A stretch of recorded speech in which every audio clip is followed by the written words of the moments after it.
오늘 주시는 하나님의 말씀은 마태복음 18장 21절에서 35절까지 말씀입니다. 마태복음 18장 21절에서 35절 신약성경 31페이지쯤에 있습니다. 하나님의 말씀을 우리 한 절씩 교독하고 마지막 35절은 함께 봉독합니다. 21절 그때 베드로가 나와 이르되 주의 형제가 내게 죄를 범하면 몇 번이나 용서하여 주리이까? 7번까지 하오리이까?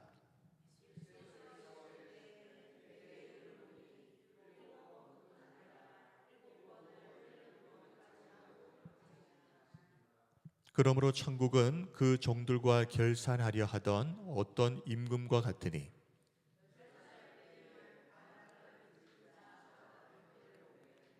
갚을 것이 없는지라 주인이 명하여 그 몸과 아내와 자식들과 모든 소유를 다 팔아 갚게 하라 하니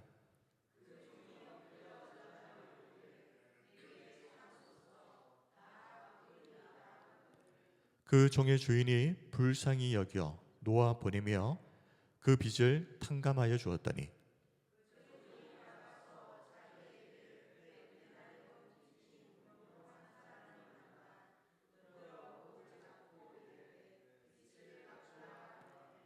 그 동료가 엎드러 간구하여 이르되 나에게 참아 주소서 갚으리이다 하되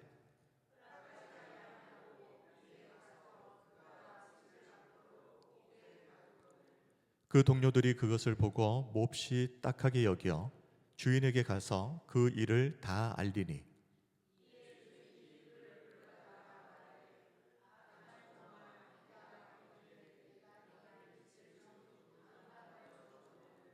내가 너를 불쌍히 여김과 같이 너도 네 동료를 불쌍히 여김이 마땅하지 아니하냐 하고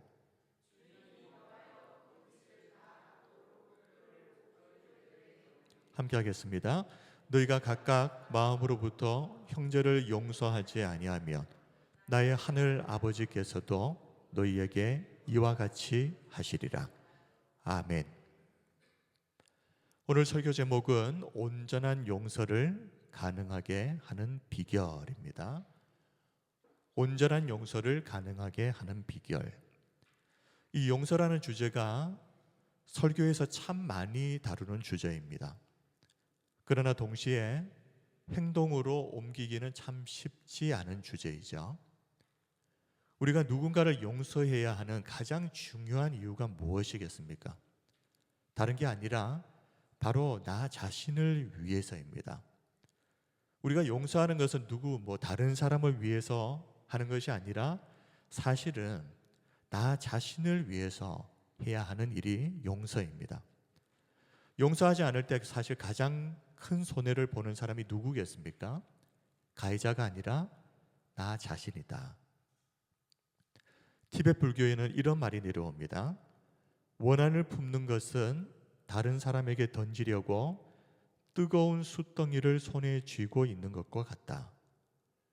화상을 입는 것은 바로 나 자신인 것이다.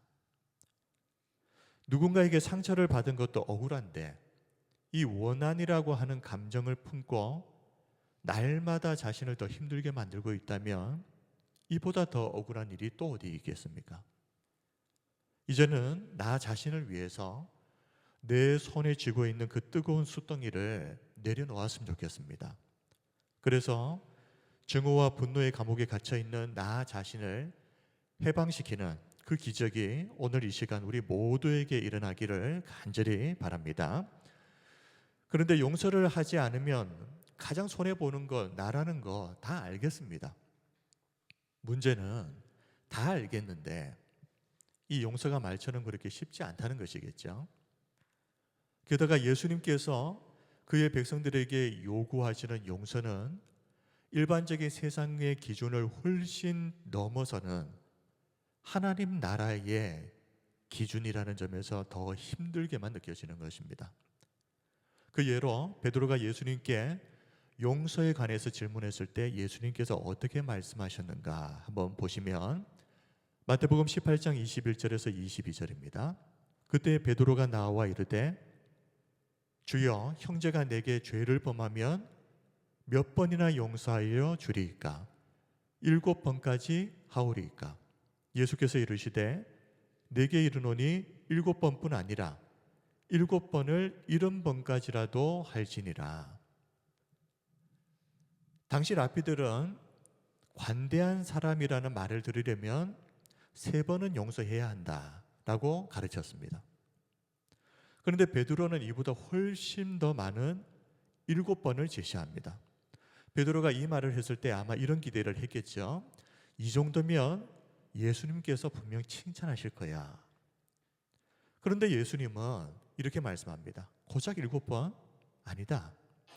그 7번을 70번까지라도 할지니라.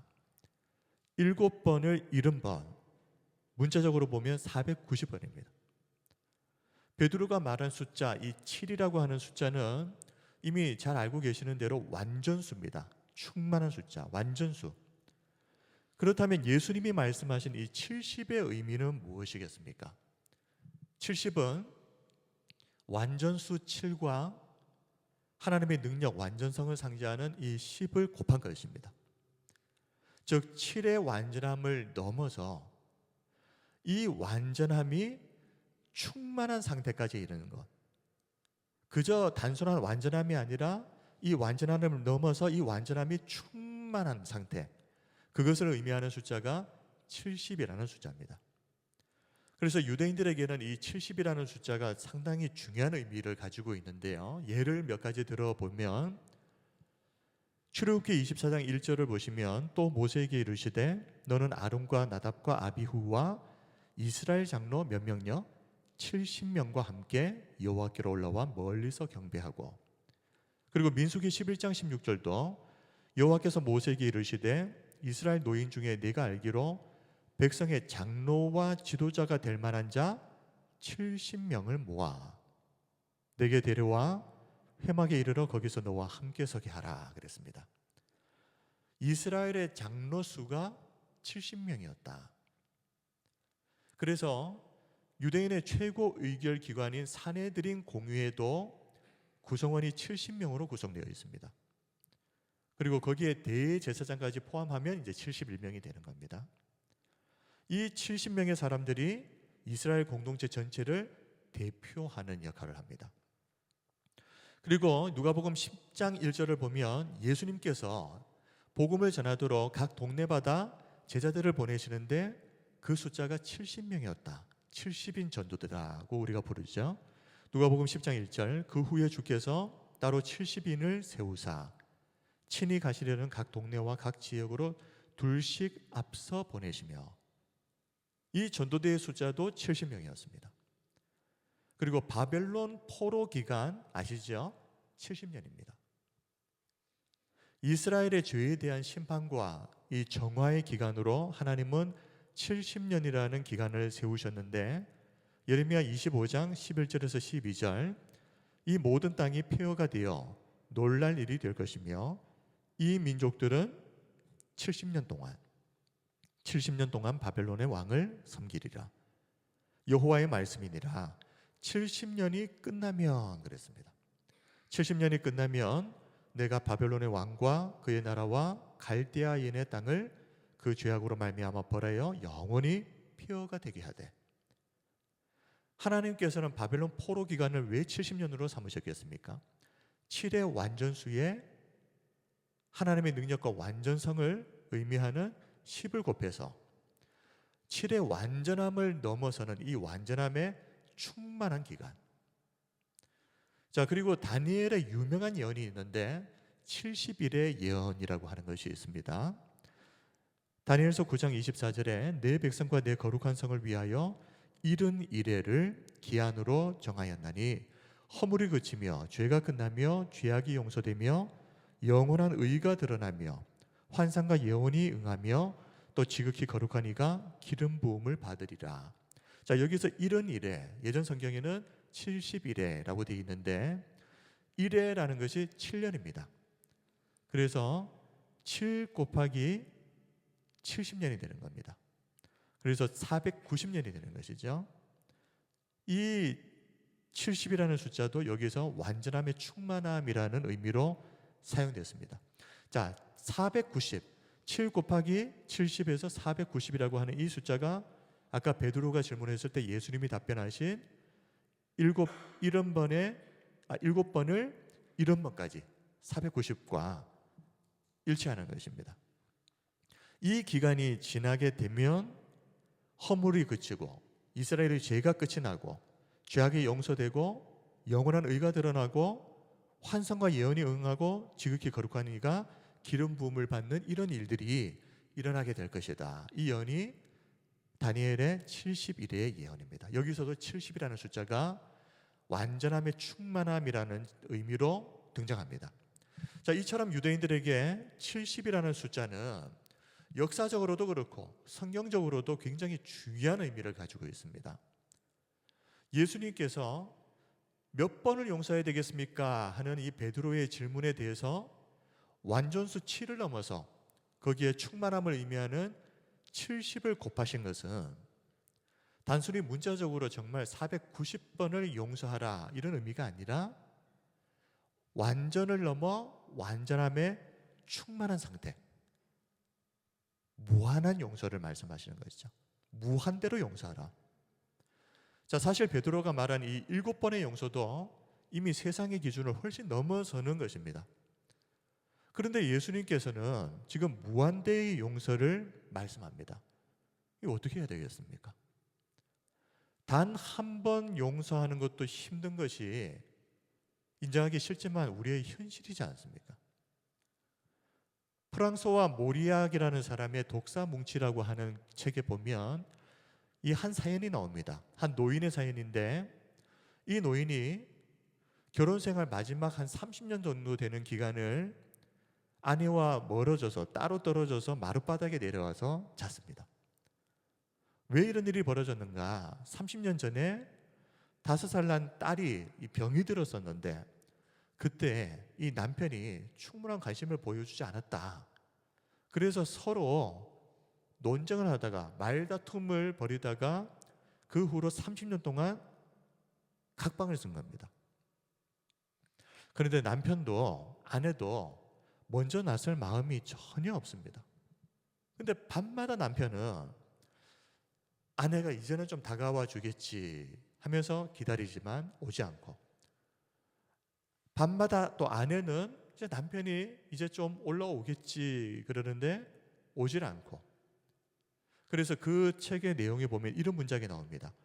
오래전 시작된 사슬을 누구도 끊으려 하지 않는다. 누구도 용서하지 않는다. 그리고 메리 카르의 회고록 거짓말쟁이 모임이라는 책에 보면 또 이런 이야기가 나오더라고요. 부부싸움을 했습니다. 근데 부부싸움을 한 이유가 아내가 설탕을 사는데 뭐 돈의 액수가 안 맞았던 것 같습니다. 그래서 크게 부부싸움을 한 후에 이혼은 안 했지만 40년 동안 아내와 말을 하지 않고 지낸 이 삼촌의 이야기가 거기에 나옵니다. 근데 이게 실화라고 하더라고요. 어느 날 이 삼촌이 통나무 자르는 톱을 가지고 어떤 일을 했는지 아십니까? 그때 당시에는 이게 가능했나 봅니다. 이 톱을 가지고 집을 정확히 2등분해 버렸습니다. 집을 잘라버리고 잘린 면에 널판지로 이제 못을 박은 후에 그중 하나, 아마 아내의 이제 집이겠죠. 그 반토막, 그것을 너저분한 이 소나무 숲 뒤편에 있는 공터에다가 옮겨놓고, 그렇게 남편과 아내 두 사람이 남은 평생을 평생 이 잘려진 두 집에 서로 떨어져서 그렇게 살았다고 합니다. 자, 그리고 세 번째로 레바논의 인질로 잡혔던 미국인 프랭크 리드라는 사람이 있었습니다. 인질로 잡힌 상태입니다. 그런데 하필이면 같은 쇠사슬에 묶여 있었던 동료 인질 한 사람과 사소한 일로 말다툼을 했는데 훗날 시간이 지나가지고 석방이 되었을 때 이런 이야기를 털어놓더랍니다. 그 말다툼 때문에 같은 쇠사슬에 묶여있는 그 동료와 앙숙이 되어가지고 석방될 때까지 말 한마디도 하지 않았다 합니다. 나하고는 전혀 상관없는 이야기야. 혹시 이렇게 느껴지십니까? 부끄럽지만 사실 이것이 우리의 현실입니다. 그런데 그런 우리에게 예수님은 원수까지 용서하고, 그것도 부족해서 그 원수를 사랑하고, 그리고 그를 위해서 기도까지 하라고 명령하십니다. 마태복음 5장 43절 44절입니다. 또 내 이웃을 사랑하고 내 원수를 미워하라 하였다는 것을 너희가 들었으나 나는 너희에게 이르노니 너희 원수를 사랑하며 너희를 박대하는 자를 위하여 기도하라. 자, 그런데 43절에 보시면 이웃을 사랑하고 원수를 미워하라 하였다는 것을 너희가 들었다 그랬는데요, 이웃을 사랑하고 원수를 미워하라, 성경에 나오는 내용이 아닙니다. 당시 유대인들이 가지고 있었던 전통적인 해석을 인용한 것입니다. 자, 예를 들면 내 이웃을 사랑하라, 이 말씀을 레위기 19장 18절에 보면 분명히 나오는 명백한 성경의 말씀, 율법의 명령입니다. 그런데 성경을 아무리 뒤져봐도요, 내 원수를 미워하라는 말씀은 없습니다. 왜 이런 말이 생기게 되었느냐?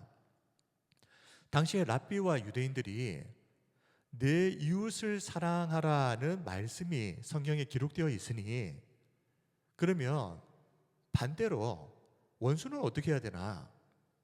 미워하면 되겠네, 이렇게 돼버린 겁니다.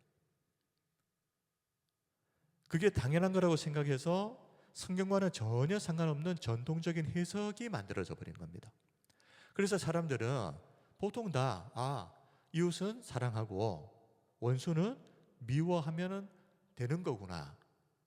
그런데 예수님은 이것이 성경과는 전혀 상관없는 잘못된 전통이다 하는 것을 언급을 하시고, 이 통념을 정면으로 반박하는 진정한 하나님 나라의 행동 윤리를 44절에서 선언하신 것입니다.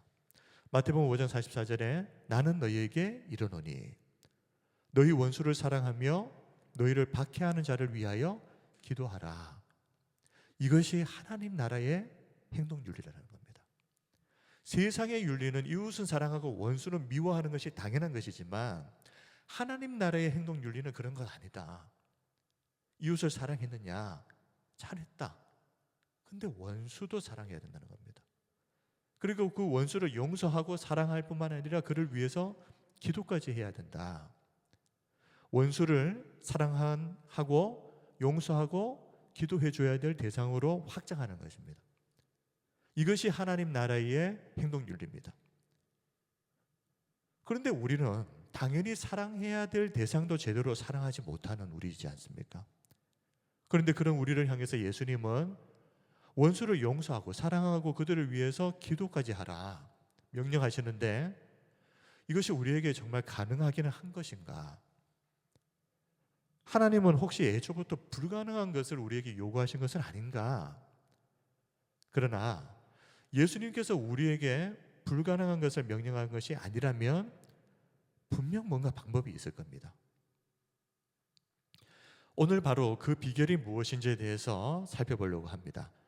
결론부터 말씀드리자면 이 원수까지 사랑할 수 있으려면 예수님이 말씀하신 7에 70을 곱한 완전히 충만한 상태까지 무한대로 사랑할 수 있으려면 가장 중요한 것은 내가 하나님으로부터 어떤 용서의 은혜를 받은 자인지를 먼저 제대로 깨닫는 것입니다.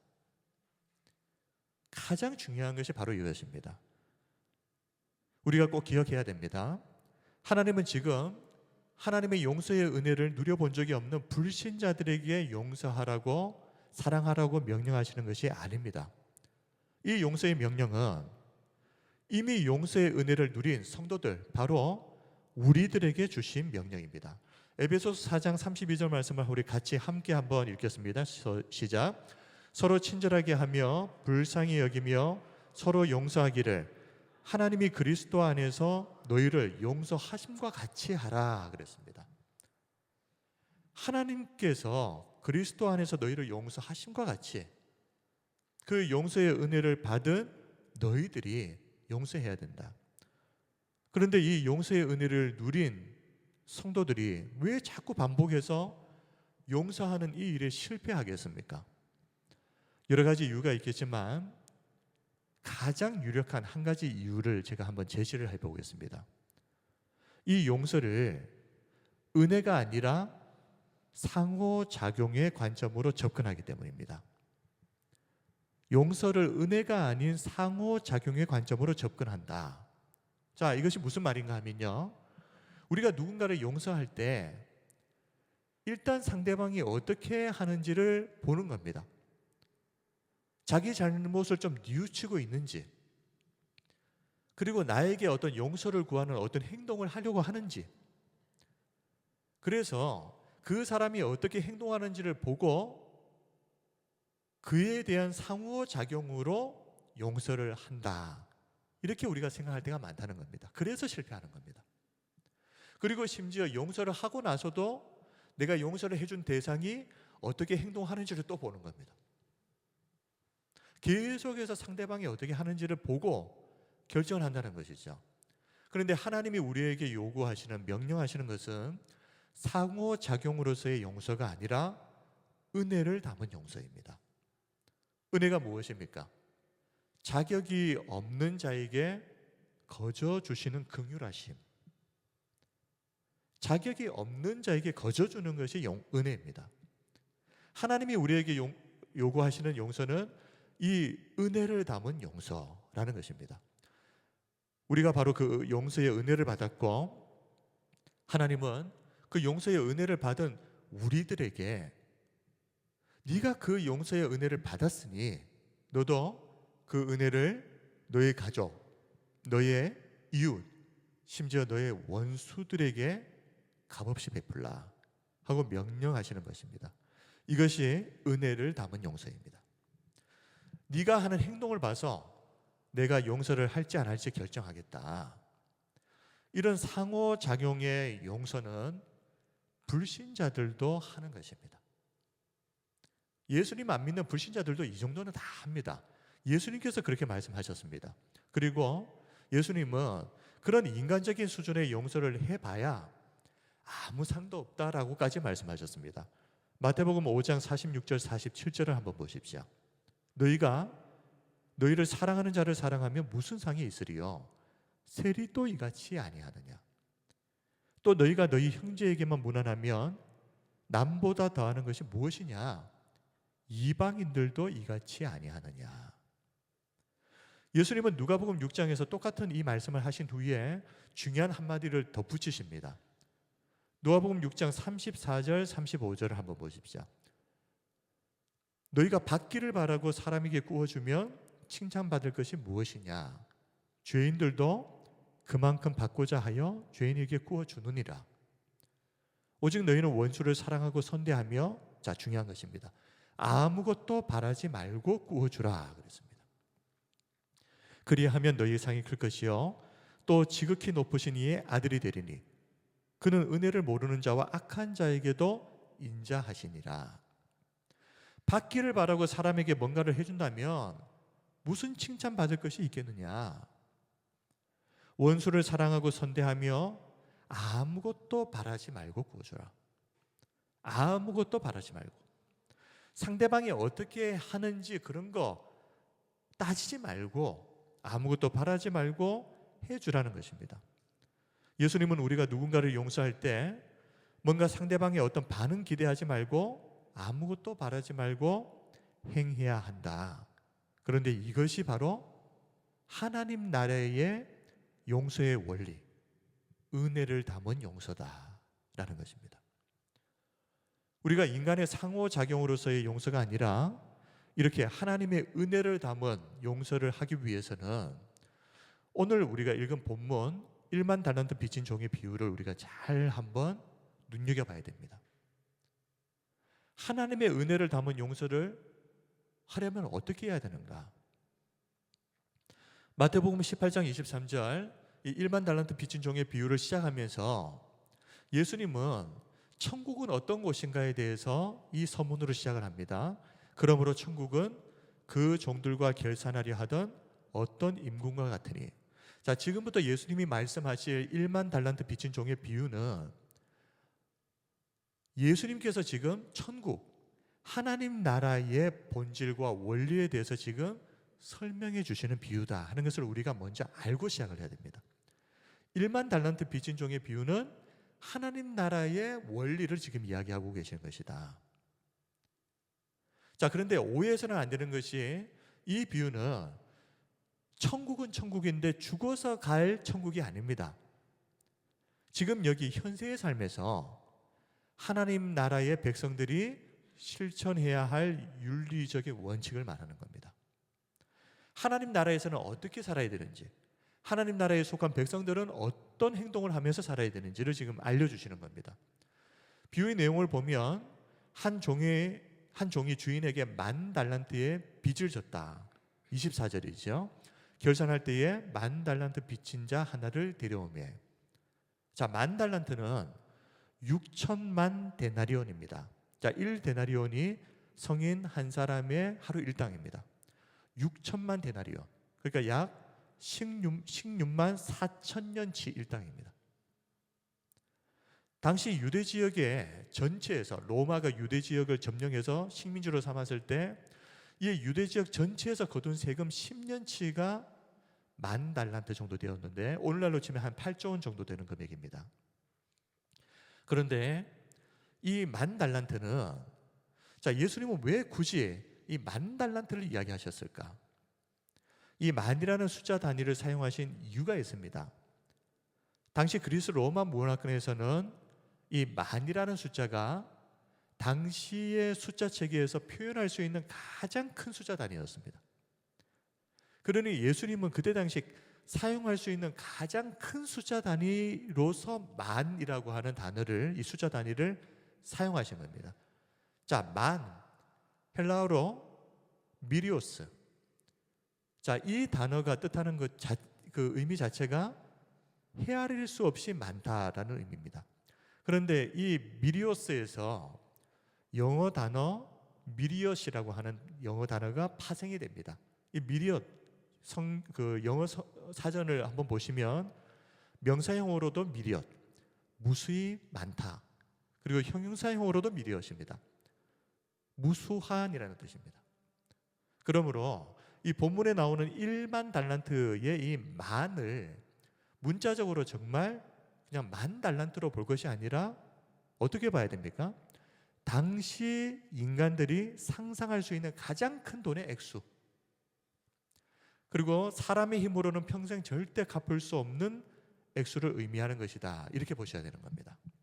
자, 그런데 문제는 이 주인이, 이 종이 절대 갚을 수 없는 10,000달란트의 빚을 탕감해 주었음에도 불구하고 이 종이 나가자마자 길거리에서 자신에게 100데나리온 빚진 친구를 만나자마자 빚 갚지 않는다고 멱살을 잡고 당장 그 빚을 갚지 못한다고 감옥에 쳐넣어 버립니다.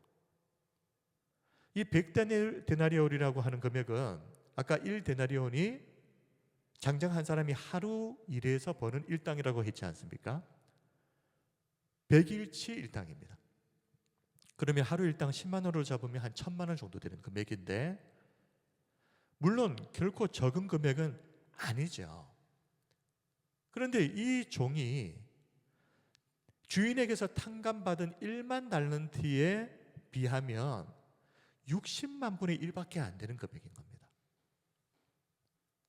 그럼에도 이 종은 자신에게 100데나리온 빚진 친구에게 조금의 자비도 베풀지 않습니다.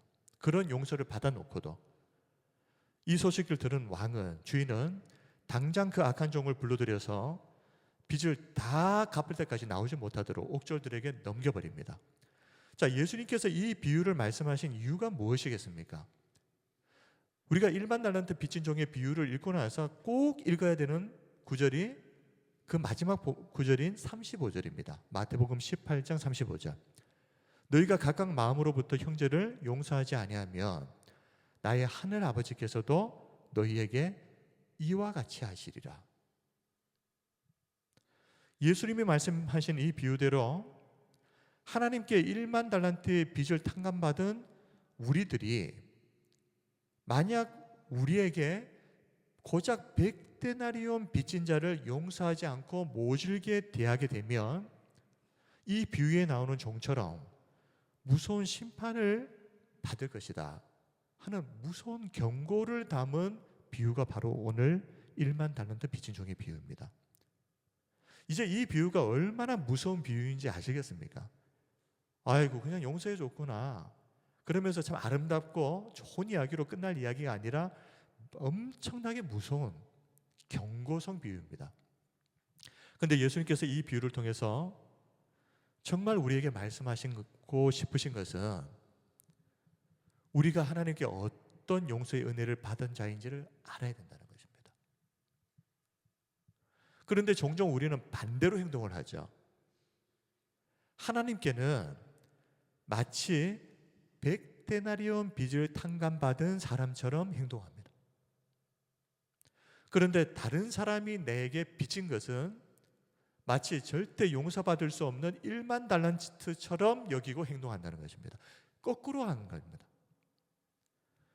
우리는 항상 명심해야 됩니다. 어떤 사람이 나에게 아무리 큰 잘못을 저질렀다 하더라도 우리가 용서해 준 것은 100데나리온에 불과합니다. 그에 비해서 우리가 하나님으로부터 받은 용서의 은혜는 1만 달란트다. 이 사실을 우리가 항상 기억해야 우리가 고작 100데나리온의 용서를 해주고 나서 마치 10,000달란트의 용서를 한 것처럼 교만해지거나 생색을 내는 삶을 살지 않게 되는 겁니다. 만약 우리가 도무지 용서하는 것이 힘들고 잘 안 되고 또 혹시라도 용서를 하고 나서 생색내고 거만한 태도를 취하고 있다면 한번 생각해 봐야 됩니다. 내가 하나님으로부터 받은 용서의 은혜가 10,000달란트의 용서다. 우리가 하나님으로부터 어떤 용서의 은혜를 받은 자인지 정말 제대로 안다면 우리가 누군가를 용서할 때 절대 머뭇거리지 않을 겁니다. 그리고 상대방이 내가 용서를 할 만한 어떤 행동을 할 때까지 기다리지도 않을 겁니다. 너 하는 거 봐서 내가 용서할 거야 이런 말을 할 수가 없는 겁니다. 그리고 어렵게 용서를 했다고 해서 교만해지거나 생색을 내는 그런 태도도 취하지 않을 겁니다. 언제 말입니까? 내가 하나님으로부터 어떤 용서의 은혜를 받았는지 정말 제대로 깨닫게 될 때 이렇게 된다는 겁니다. 이처럼 온전한 용서를 하기 위해서는 내가 하나님께 받은 은혜는 크게 여기고 상대방의 잘못은 작게 여길 때 가능한 것입니다. 하나님께 받은 은혜는 어떻게 해요? 크게 여기고 상대방의 잘못은 작게 여길 때 바울이 바로 그런 삶을 산 사람입니다. 고린도후서 2장 5절에서 7절 보시면 근심하게 한 자가 있었을지라도 나를 근심하게 한 것이 아니요 어느 정도 너희 모두를 근심하게 한 것이니 어느 정도라 함은 내가 너무 지나치게 말하지 아니하려 함이라. 이러한 사람은 많은 사람에게서 벌 받는 것이 마땅하도다. 그런즉 너희는 차라리 그를 용서하고 위로할 것이니 그가 너무 많은 근심에 잠길까 두려워하노라. 자, 이 말씀을 보면 고린도 교회 성도들 중에 바울의 마음을 크게 상하게 했던 어떤 사람이 있었던 것 같습니다. 근심하게 한 자. 자, 바울의 마음을 근심하게 한 자입니다. 그런데 이 사람이 누구인지에 대해서는 정확하게 우리가 알 수는 없지만 학자들이 추론을 할 때 아마도 이 사람은 바울이 두 번째 고린도 교회를 방문했을 때 이 바울을 모욕하고 바울의 사도권을 대놓고 무시했던 사람, 아마 그 사람이었을 것이다 이렇게 봅니다. 만약 이 일이 사실이라면 당시 바울이 얼마나 큰 상처를 받았겠습니까? 그런데 우리는 그 상처받은 바울이 자신에게 상처를 준 이 사람에 대해서 어떻게 표현하고 있는지를 우리가 좀 보아야 되는 겁니다. 고린도후서 2장 5절 근심하게 한 자가 있었을지라도 자 나를 근심하게 한 것이 아니요 그랬습니다. 어느 정도 너희 모두를 근심하게 한 것이니 어느 정도라 함은 내가 너무 지나치게 말하지 아니하려 함이라. 자 바울은 이 사람의 문제를 개인적인 감정의 문제로 보지는 않습니다. 교회 전체의 문제로 일단 봅니다. 이 사람이 한 행동을 단순히 바울 한 사람에게 상처 주고 끝난 일이 아니라 바울이 굳이 이 일을 다시 언급하는 이유는 이 사람이 한 행동 때문에 교회의 질서와 화평이 깨뜨려 붙여버리는 이 교회의 전체적인 문제가 되었다는 것입니다. 성도들 전체에게 근심과 고통을 안겨준 일이었다. 바울이 이 말을 하면서 지금 바울은 이 문제를 개인적인 감정의 문제로 여기지 않으려고 지금 애쓰고 있는 겁니다. 게다가 바울은 여기서 어느 정도라고 이야기합니다. 어느 정도. 완곡하게 표현한 거죠. 그 사람이 바울에게 한 행동에 대해서 어느 정도라고 완곡하게 표현하면서 최대한 이 사람의 잘못을 크게 부각시키지 않으려고 지금 노력하는 겁니다. 말 한마디를 해도 이 사람의 잘못을 크게 부각시키지 않으려고 바울이 지금 애를 쓰고 있는 겁니다. 그리고 바울은 오히려 성도들에게 이 사람을 배려를 해줘야 된다. 괜한 비난을 하지 말라 하고 요구를 하는 것이 고린도후서 2장 7절입니다. 그런즉 너희는 차라리 그를 용서하고 위로할 것이니 그가 너무 많은 근심에 잠길까 두려워하노라. 상처를 준 사람은 그 사람이고 상처를 받은 것은 바울인데 지금 바울은 애써서 이 사람의 그 잘못을 크게 부각시키지 않으려고 오히려 축소시키고 성도들에게는 그 사람에게 잘 해주라 하고 당부하고 있는 것을 보십시오. 상대방의 잘못을 크게 부각시키지 않는 이런 바울의 태도는 바울이 예수님이 말씀하신 1만 달란트 빚진 종의 비유를 정확하게 이해했구나. 그리고 그 비유를 그저 흘려듣지 않고 자기 자신에게 제대로 적용했구나 하는 것을 보여주는 겁니다. 내가 하나님께 받은 용서의 은혜는 어떻게 해요? 크게 보고 상대방이 나에게 저지른 잘못은 작게 보는 이런 자세가 바로 우리에게 필요한 마음 자세다 하는 겁니다. 우리가 바울처럼 이런 마음으로 살아간다면 당장은 사람들이 우리를 우습게 볼 수 있습니다. 그러나 결국 하나님께서 우리를 세상 가운데 존귀하게 세워주실 것을 믿으시길 바랍니다. 잠언 19장 11절 말씀, 노하기를 더디하는 것이 사람의 슬기요 허물을 용서하는 것이 자기의 영광이니라. 하나님이 그를 세상 가운데 존귀하게 세워주실 것입니다. 우리 모두가 하나님께서 자비하심 같이 모든 사람에게 너그러이 대하는 이 용서의 은혜를 실천하는 성도들이 다 되시기를 바랍니다. 누가복음 6장 36절, 너희 아버지의 자비로우심 같이 너희도 자비로운 자가 되라. 말씀을 정리하겠습니다. 오늘은 온전한 용서를 가능하게 하는 비결이 무엇인가? 이 주제에 대해서 우리가 살펴보았습니다. 예수님께서 그의 백성에게 요구하시는 용서하는 일반적인 세상의 기준을 훨씬 넘어서는 하나님 나라의 윤리 기준이라고 말씀드렸습니다. 그런데 우리는 항상 용서를 이 인간의 수준이 뭡니까? 상호작용의 용서, 인간의 수준입니다. 우리는 자꾸 이 용서를 인간의 수준인 상호작용의 관점으로 접근을 하기 때문에 자꾸 실패하는 겁니다. 상대방이 잘못을 뉘우치고 어떤 용서를 구하는 어떤 행동을 취해야 내가 그 사람의 행동에 대한 상호작용으로서 내가 용서하겠다. 그러니 계속 실패하는 겁니다. 그런데 하나님께서 우리에게 요구하시는 것은 그런 상호작용의 용서가 아니라 은혜를 담은 용서를 하라는 것입니다. 은혜, 자격이 없는 자에게 거저 주는 그 은혜를 담은 용서를 하기로 작정하라는 겁니다. 만약 우리가 이 상호작용의 용서, 인간의 수준의 용서에 머물러 있다면 우리는 힘들게 그렇게 용서를 해놓고 나서도 하나님께는 아무런 상도 받을 게 없습니다. 그런 용서는 왜요? 불신자들도 다 하는 용서이기 때문에.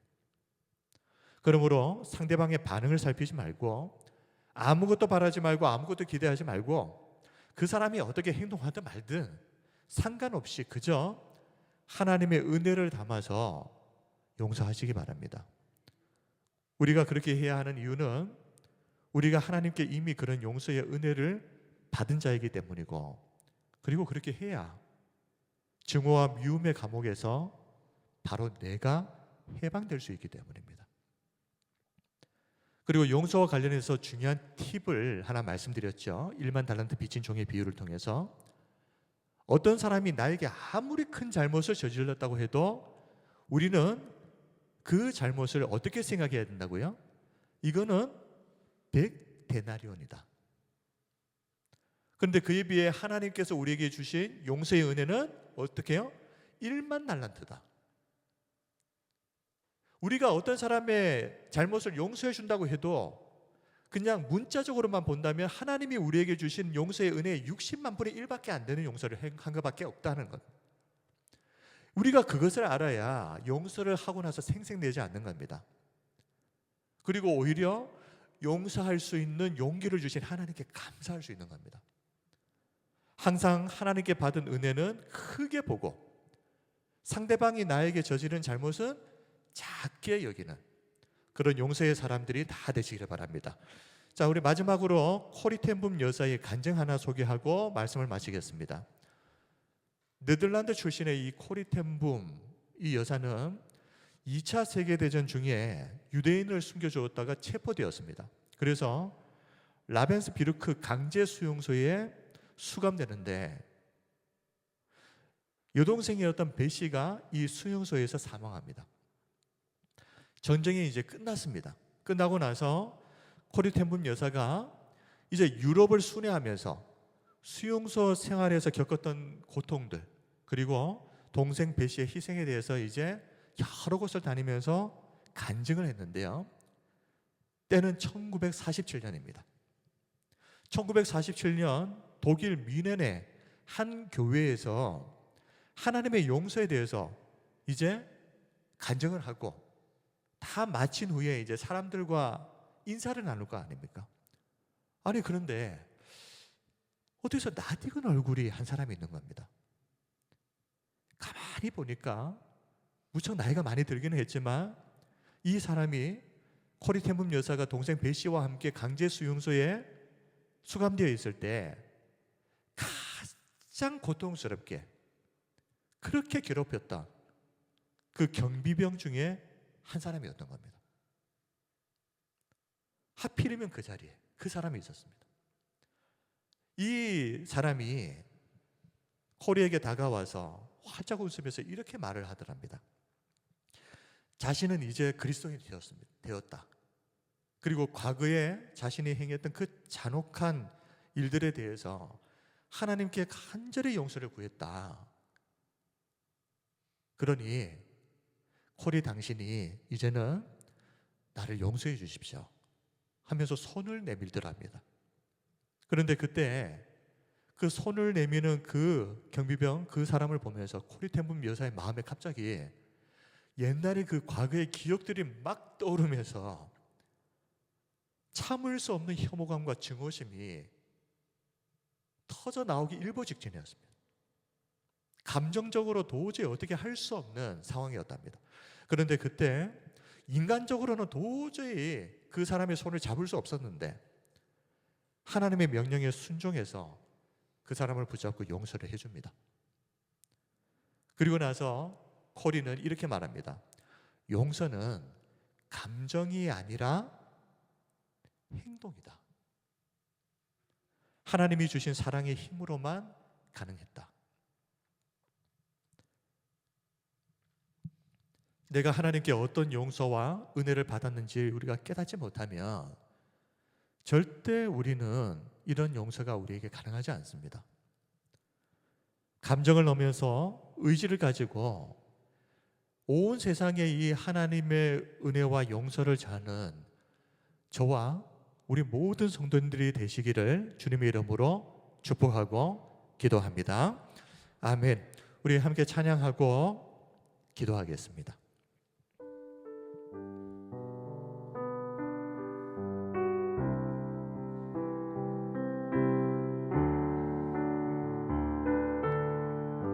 내가 먼저 손 내밀지 못하고 내가 먼저 손 내밀지 못하고 내가 먼저 용서하지 못하고 내가 먼저 웃음 주지 못하고 이렇게 머뭇거리고 있네. 그가 먼저 손 내밀기 원했고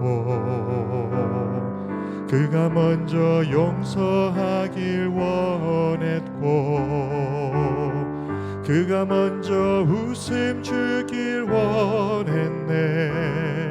나는 어찌 된 사람인가. 오 간교한 나의 입술이여, 오 더러운 나의 마음이여, 왜 나의 입은 사랑을 말하면서 왜 나의 마음은 화해를 말하면서 왜 내가 먼저 젖을 수 없는가. 왜 내가 먼저 손해볼 수 없는가. 오늘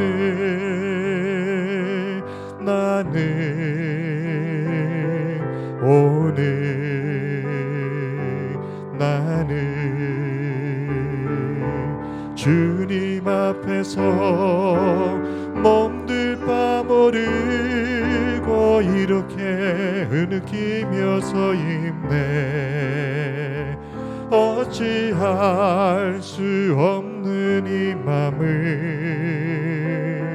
주님께 맡긴 채로 내가 먼저 섬겨주지 못하고 내가 먼저 이해하지 못하고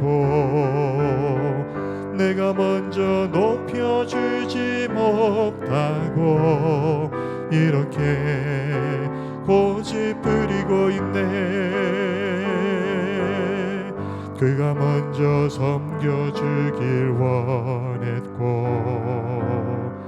그가 먼저 이해하길 원했고 그가 먼저 높여주길 원했네. 나는 어찌 된 사람인가. 오 추악한 나의 욕심이여, 오 서글픈 나의 자존심이여, 왜 나의 입은 사랑을 말하면서 왜 나의 맘은 화해를 말하면서 왜 내가 먼저 젖을 수 없는가. 왜 내가 먼저 손해볼 수 없는가. 오늘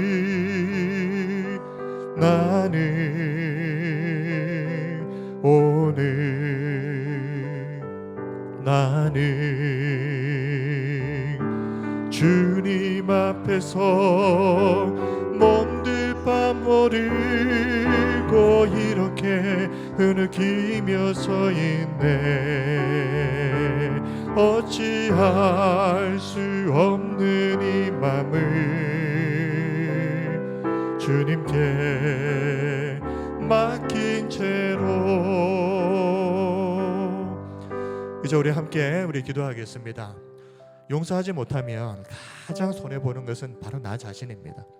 오늘 주시는 말씀을 통해서 증오와 미움의 감옥 속에 있는 나를 해방시켜야 됩니다. 1만 달란트 빚진 종의 비유를 통해서 말씀하신 것처럼 우리의 마음에 변화가 일어나야 됩니다.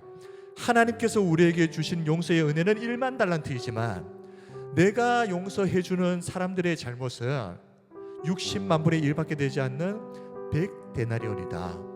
하나님의 용서를 크게 보고 상대방에게 우리가 할 수 있는 용서를 작게 보는, 상대방의 허물을 작게 볼 수 있는 그런 마음의 변화가 일어날 수 있게 해주셔서 우리에게 이 용서의 온전한 용서의 은혜가 임하게 해 주시옵소서. 우리 함께 우리의 통성으로 기도하겠습니다. 은혜와 사랑이 풍성하신 우리 하나님 아버지, 오늘도 저희를 하나님의 전으로 불러주셔서 반드시 들어야 할 하나님의 말씀을 듣게 하시고 그 말씀을 붙잡고 우리의 삶, 우리의 마음 가운데에 아름답고 놀라운 변화의 기적들이 일어나기를 간절히 소원하며 하나님 앞에 나아갑니다.